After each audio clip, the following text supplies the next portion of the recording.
কুষ্টিয়ার কুমারখালীতে বড় ভাবী ধর্ষণ মামলায় দেবরকে আটক করেছেন থানা পুলিশ।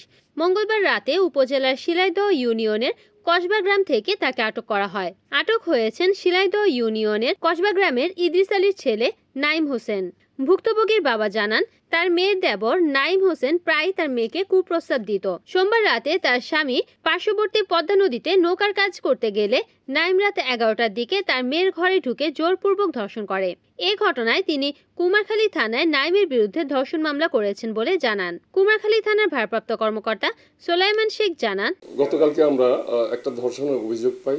দেবর ভাবিকে ধর্ষণ করেছেন। এই মামলার মাঝে ভিকটিমের বাবা তারই অভিযোগের প্রেক্ষিতে আমরা মামলা রুজু করি। মামলা রুজুর পরে আসামি গ্রেপ্তার করি। আসামিকে বিজ্ঞ আদালতে প্রেরণ করা হয়েছে। রিপোর্ট করেছেন কুষ্টিয়া প্রতিনিধি নাজমুল হাসান, NN TV।